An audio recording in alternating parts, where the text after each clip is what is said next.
বাবা, রানীমা এবং মহারাজ মিলে ওই ফুলকুমারীকে খুঁজে বের করার জন্য লোক পাঠিয়ে দিয়েছে।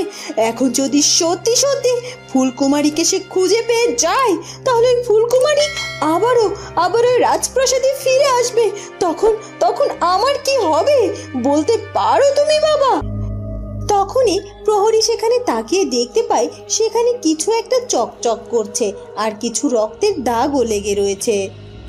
কি এখানে কি পড়ে রয়েছে? আর দেখছি রক্তের দাগ লেগে রয়েছে। প্রহরী সাথে সাথে সেটা হাতে তুলে নেয় আর দেখতে পায় সেটা আর কিছুই নয়, যুবরানীর পায়ের নূপুর পড়ে আছে সেখানে। এ তো দেখছি যুবরানীর পায়ের নূপুর, আর তাছাড়া এখানে রক্তের দাগও দেখতে পাচ্ছি। তার মানে কি সত্যি সত্যি জীবজন্তু এসে যুবরানীকে হত্যা করে ফেলেছে?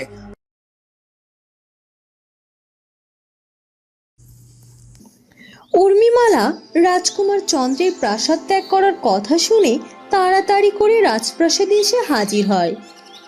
রানীমা, রানীমা, এই কি শুনলাম আমি?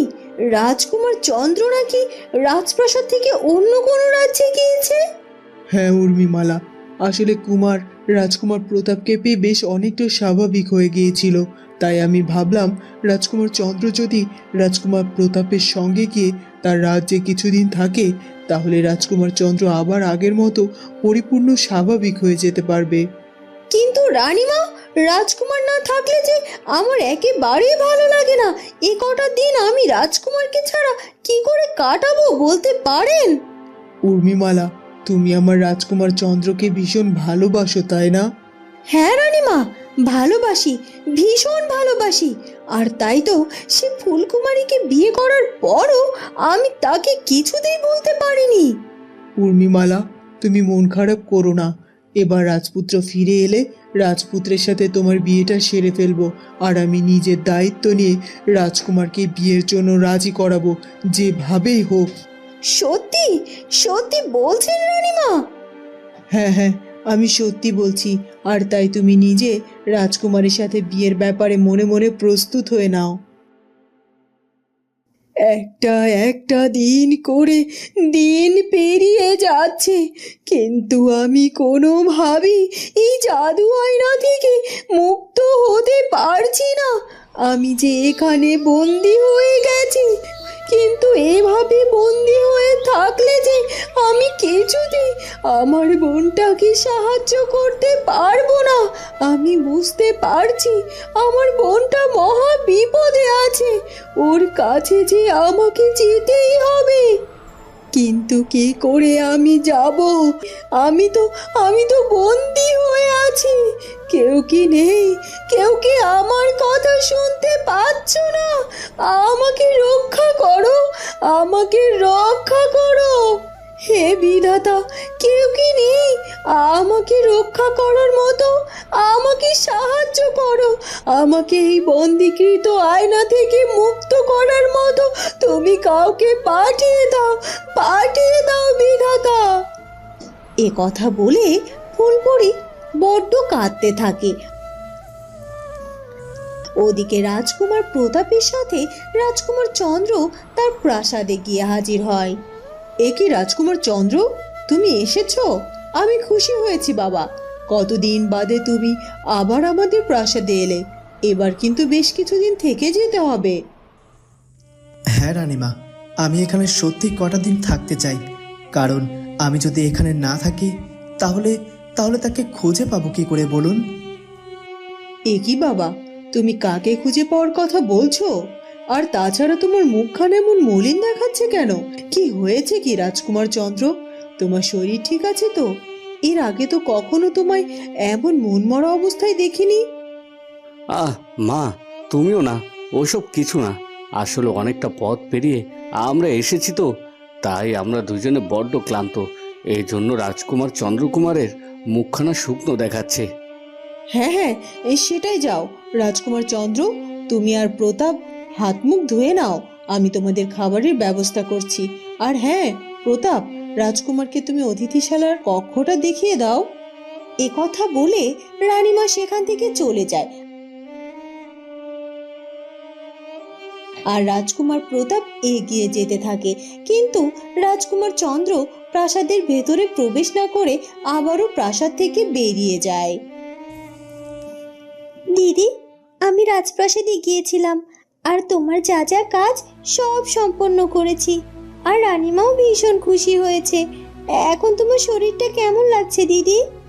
আমার শরীর খানা ঠিক আছে, এখন ব্যথাও কিছুটা কমেছে, কিন্তু তোমার বড্ড কষ্ট হয়ে গেল, তাই না বোন? না না দিদি, আমার তেমন কোনো কষ্টই হয়নি। আমার তো বড্ড ভালো লেগেছে রাজপ্রাসাদে গিয়ে। আর রানীমা তো অনেক ভালো মানুষ, তিনি আমার সাথে কত গল্প করলেন। তাই তো বলছি, তুমি এত চিন্তা করো না। তুমি সুস্থ হওয়া পর্যন্ত আমি রাজপ্রাসাদে রোজ ফুল নিয়ে যাব। সত্যি কইতাছো বোন, তুমি আমার অনেক বড় চিন্তা থেকে বাঁচায়া দিছো। আর হ্যাঁ শোনো কুমকুম, তোমারে আমি খুব ভালো কইরাই বইলা দিই, সেইটা হইল আমাদের রাজ্যের রাজকুমার প্রতাপ কিন্তু বড্ড ফুল ভালোবাসে। আর তুমি বিশেষ কইরা রাজকুমার প্রতাপের কক্ষটি বেশি সুন্দর কইরা ফুল দিয়া সাজাইয়া দিও, কেমন? আমি রাজকুমারের কক্ষ বিশেষ যত্ন করে ফুল দিয়ে সাজিয়ে রেখে এসেছি। আমার বিশ্বাস রাজকুমারের তার কক্ষ সাজানো বড্ড পছন্দ হবে দিদি। ওদিকে জঙ্গলের পথ ধরে একজন সাধু বাবা হাঁটছিল। হঠাৎ সে হাঁটতে হাঁটতে একটি মেয়ের কান্নার আওয়াজ শুনতে পায়। মনে হচ্ছে কারো কান্নার আওয়াজ শুনতে পাচ্ছি। হ্যাঁ, তাই তো। কিন্তু এই জঙ্গলের ভেতরে এভাবে কান্না করছে কে? আমাকে একটু দেখতে হবে। এই কথা বলে সাধু বাবা সেই কান্নার স্বরটি অনুসরণ করে এগিয়ে যেতে থাকে, কিন্তু হঠাৎ করে সেই কান্নার আওয়াজটি থেমে যায়। আর তো কোনো কান্নার আওয়াজ শুনতে পাচ্ছি না। আর এদিকেই তো কান্নার আওয়াজটি ভেসে আসছিল। তাহলে কি আমি ভুল শুনেছি? হ্যাঁ, হতেই পারে। যাই হোক, আমি আর দেরি করব না। আমি বরং আমার গন্তব্যের দিকে রওনা দেই। এ কথা বলে সাধুটি আবার চলতে থাকে, কিন্তু আবারও সে সেই কান্নার আওয়াজটি শুনতে পায়। এই তো আমি আবার সেই কান্নার আওয়াজটি শুনতে পাচ্ছি। না, তার মানে এটা আমার মনের ভুল নয়। আমাকে এক্ষুনি এগিয়ে গিয়ে দেখতে হবে কে এভাবে অসহায়ের মতো কাঁদছে। আমার তো মনে হচ্ছে নিশ্চয়ই কেউ কোনো বিপদে পড়েছে। এই কথা বলে সাধু বাবা আর একটু দেরি না করে সে কান্নার সুর অনুসরণ করে এগিয়ে যায়। আর সে যেতে যেতে একটি কক্ষের মধ্যে গিয়ে পৌঁছায়। আর সেখানে গিয়ে দেখতে পায় সেখানে একটি আয়নার মধ্যে একটি পরীকে বন্দি করে রাখা হয়েছে। পরীটি সাধু বাবাকে দেখে বেশ ভরসা পায়। ওদিকে রাজকুমার প্রতাপ রাজকুমার চন্দ্রকে কোথাও দেখতে না পেয়ে অবাক হয়ে যায়। এ কি রাজকুমার চন্দ্রকুমার, কোথায় গেলে তুমি? চন্দ্রকুমার, এ কি রাজকুমার চন্দ্র আবার কোথায় গেল? ওকে তো বললাম আমার সাথে আসতে, কিন্তু আমার সাথে না এসে কোথায় গেল সে আবার তার ফুলকুমারীকে খুঁজতে বেরিয়ে পড়লো না তো? হ্যাঁ, সেটা যেতেই পারে। তার যে অবস্থা, তাতে করে তো সে ফুলকুমারীর জন্য বড্ড উন্মাদ হয়ে রয়েছে। দেখি সে আবার কোন দিকে গেল। এই কথা বলে রাজকুমার প্রতাপ রাজকুমার চন্দ্রকে সব জায়গায় খোঁজে, কিন্তু রাজপ্রাসাদের কোথাও রাজকুমার চন্দ্রকে সে খুঁজে পায় না। রাজকুমার চন্দ্রকুমার যেহেতু রাজপ্রাসাদের কোথাও নেই, তাহলে আমার অনুমানই ঠিক। সে নিশ্চয়ই তার ফুলকুমারীকে খুঁজতে বেরিয়ে পড়েছে। এমনিতে সে মানসিকভাবে বিপর্যস্ত, আর তাই আমার মনে হয় আমাকে তার পাশে গিয়ে দাঁড়ানো উচিত। আমাকে চন্দ্রকুমারের কাছে যেতেই হবে। ওদিকে রাজকুমার চন্দ্রকুমার ফুলকুমারীকে খুঁজতে থাকে। সে জঙ্গলে জঙ্গলে ফুলকুমারীকে খুঁজেও কোথাও পায় না।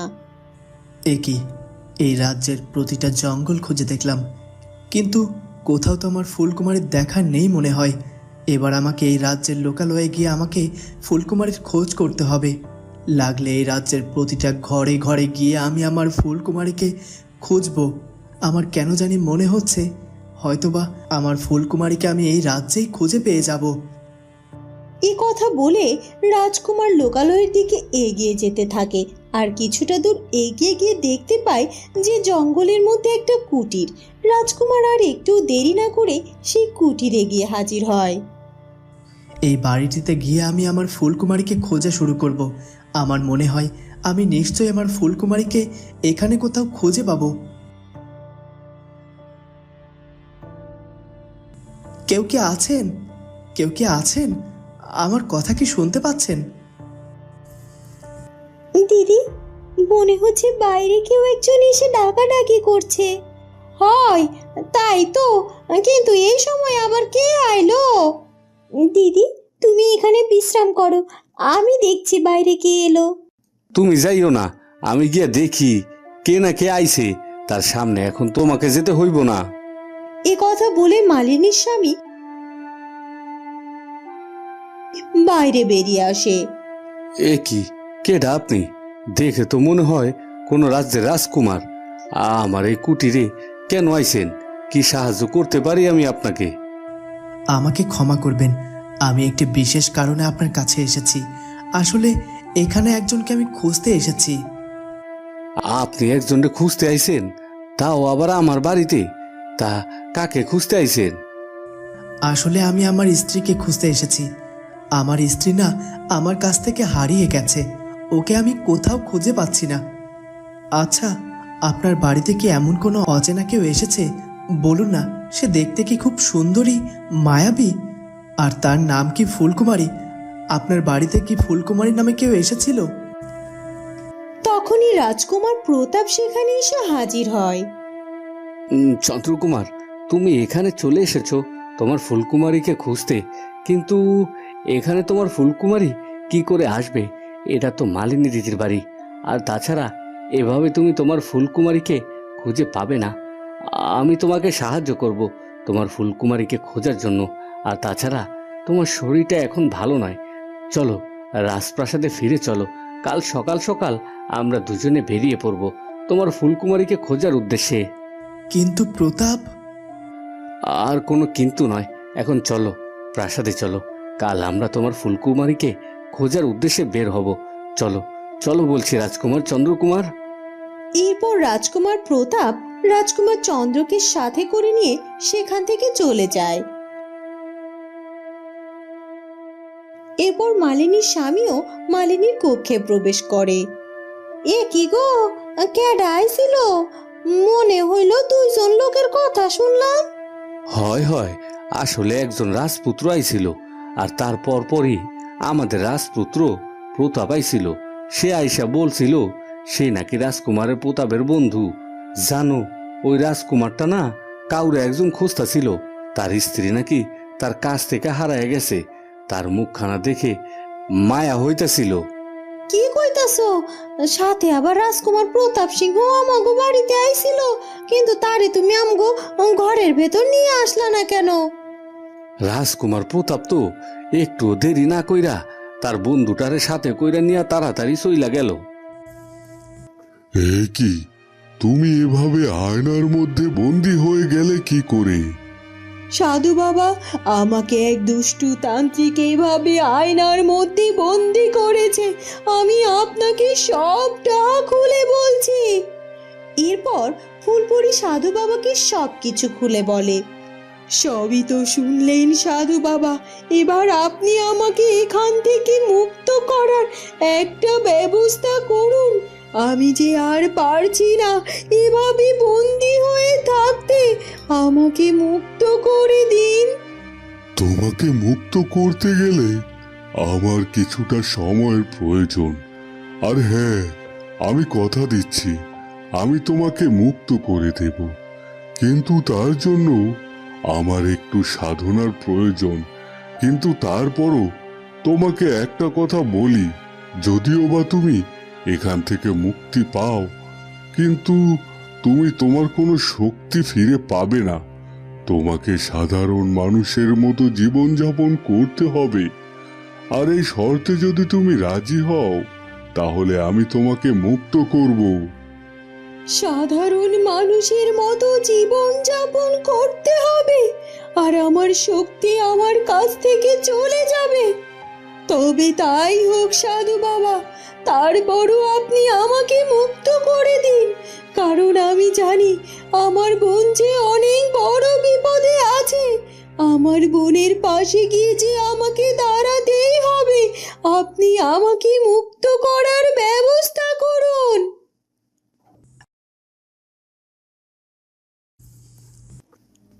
আমার মনটার মধ্যে ছটফট করছে। আসলে রাজকুমারের সাথে আমার বিয়েটা নির্বিঘ্নে হবে তো?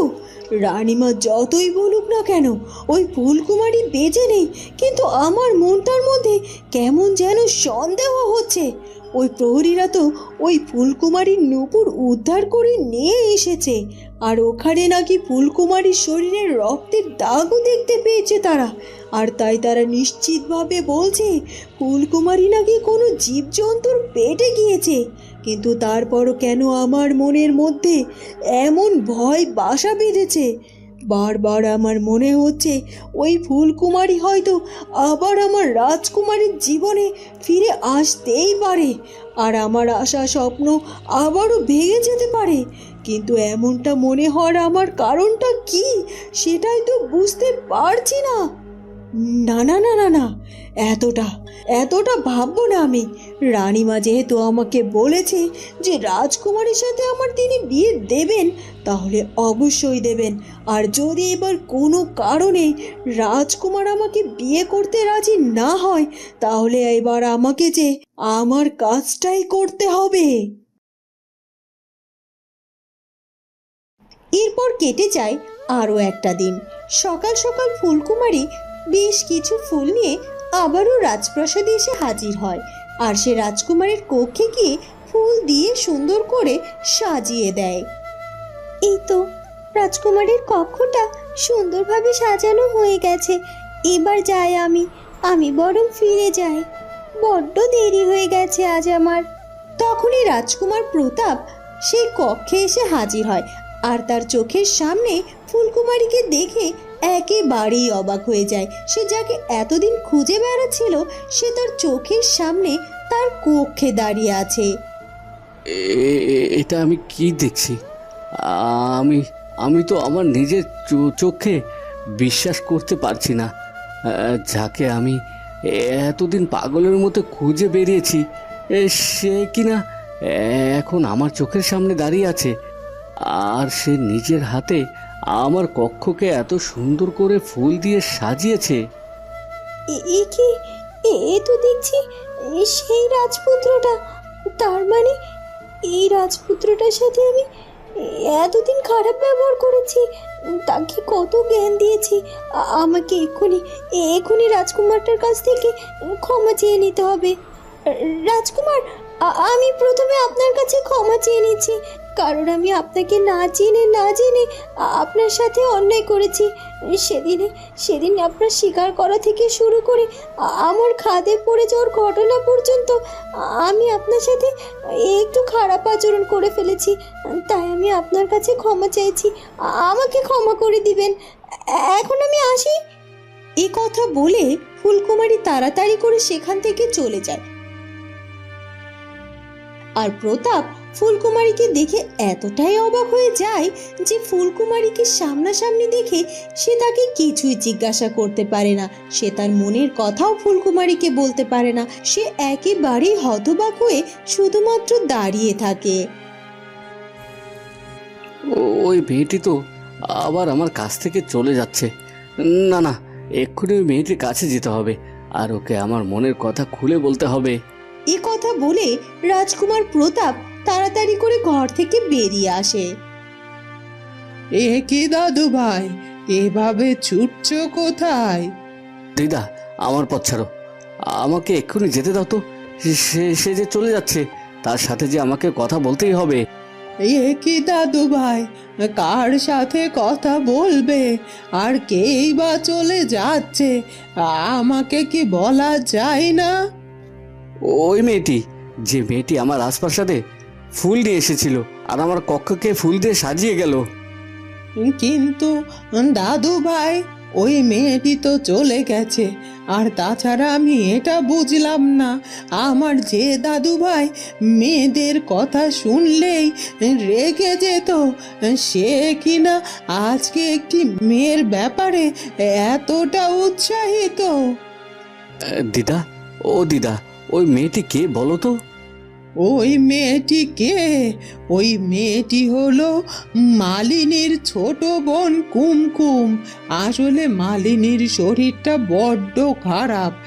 কদিন সে রাজপ্রাসাদে ফুল দিতে আসতে পারে না, আর এই মেয়েটি এসে রোজ ফুল দিয়ে যায়। কি বলছো কি? ওই মেয়েটি মালিনী দিদির ছোট বোন? আর এই মেয়েটাকে আমি এত জায়গায় খুঁজেছি। তুমি জানো দিদা, মেয়েটিকে না আমার বড্ড পছন্দ হয়েছে। আমি চাই ও আমার জীবন সঙ্গিনী হোক। ও আচ্ছা, তাহলে এই ব্যাপার। তবে রাজকুমার, তোমার পছন্দ আছে বলতে হবে। মেয়েটি দেখতে ভারী মিষ্টি। তোমার মাকে বলে খুব তাড়াতাড়ি তাহলে দেখি মালিনীর বাড়িতে বিয়ের প্রস্তাব পাঠাতে হচ্ছে।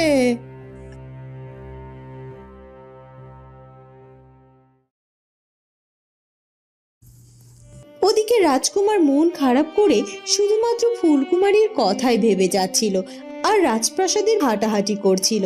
সেই পথ দিয়ে ফুলকুমারীও রাজপ্রাসাদ থেকে বেরিয়ে যাচ্ছিল, কিন্তু হঠাৎ করে ফুলকুমারীর চোখ যায় রাজকুমারের দিকে। এ কি, ওই লোকটা রাজপ্রাসাদের বাইরে এভাবে পায়চারি করছে কেন?